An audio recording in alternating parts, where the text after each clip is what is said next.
We are living in peace, please do not destroy that peace. By Amelia Warner. The calm after the storm. For the first time in years, our home feels quiet. No flashing lights outside the gate, no cameras hidden behind hedges, no whispers from the world beyond our garden. Just laughter from our children, the smell of coffee in the kitchen, and Jamie reading something by the fireplace while the rain dances against the windows. It sounds simple, and it is. But simplicity, for us, has become sacred. I've often been asked why we stepped away from the chaos. Why we stopped appearing on carpets, why we no longer post about the glamour, the events, the Hollywood life. The answer is painfully human, because peace is fragile. And we nearly lost ours. The wounds that don't fade. People think that when you live in fame, you're protected by distance, that you stop feeling like ordinary souls. But fame doesn't numb pain, it amplifies it. When rumors began to swirl years ago, names linked, hearts questioned, loyalty doubted, I felt the ground beneath us tremble. The tabloids turned our lives into a screenplay. My husband was no longer Jamie, he was the man caught between two women. I was no longer Amelia, I was the silent wife. There were mornings when I couldn't breathe, scrolling through headlines that called me the fragile one, or the one holding on to a ghost.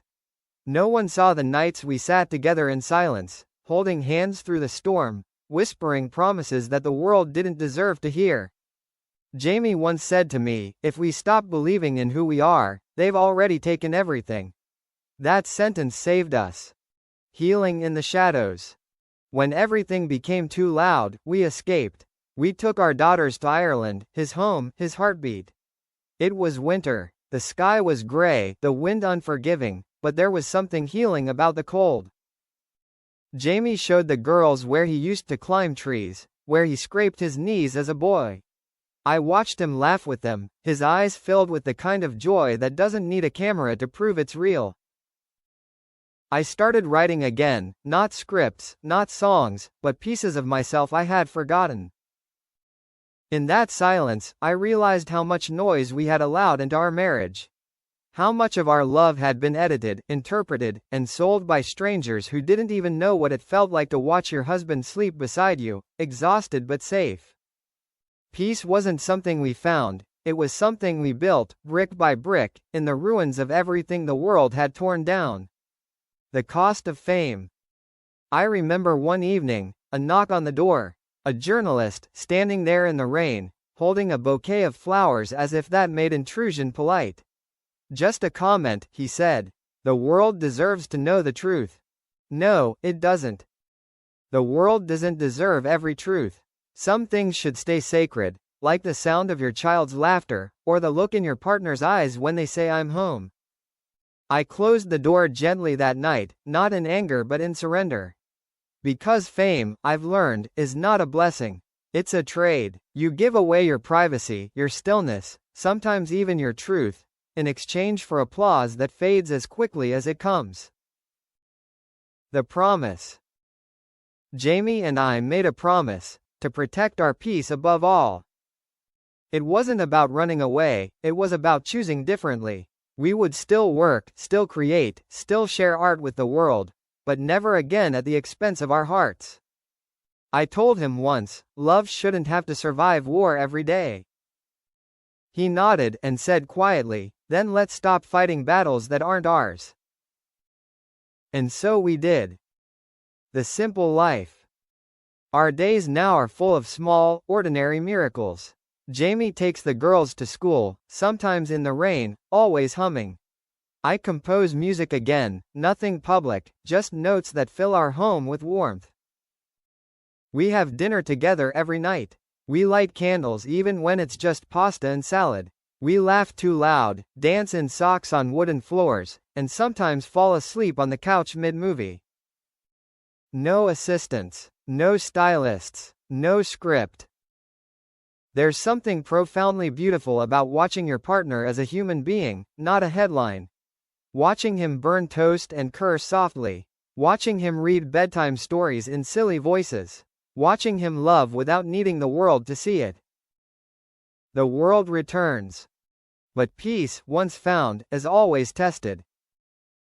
A few weeks ago, another wave of rumors resurfaced: names, photographs, fabricated encounters.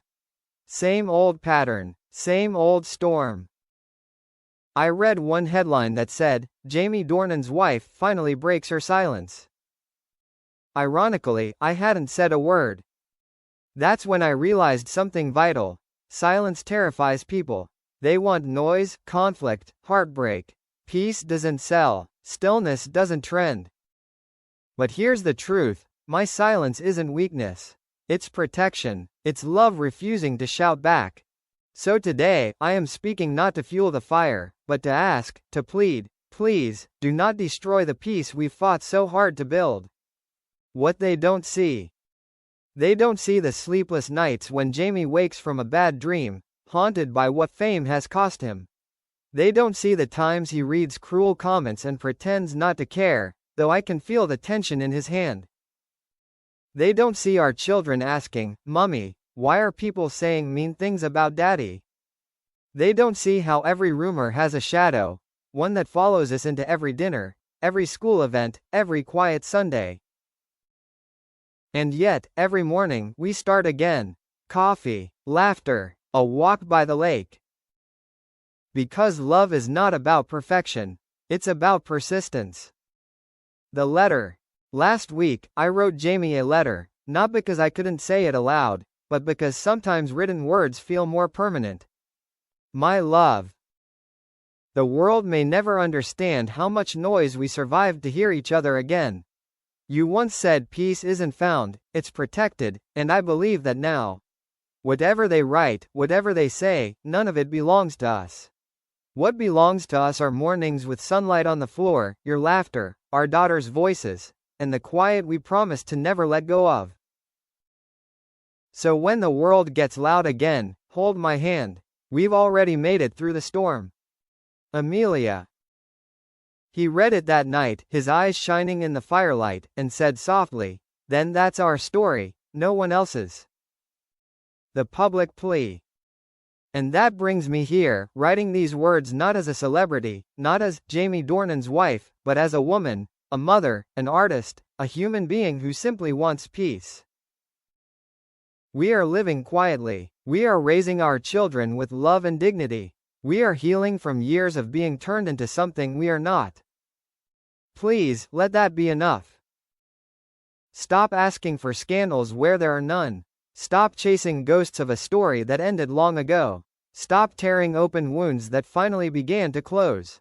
We are not headlines. We are people, and people deserve peace. What peace means. Peace is not absence of attention. It's the ability to exist without fear. It's waking up and not wondering who will twist your words next. Peace is hearing your husband laugh freely again. It's watching your children play without photographers hiding behind trees. It's knowing that your family no longer has to defend its own love. Peace is fragile, yes, but it's real.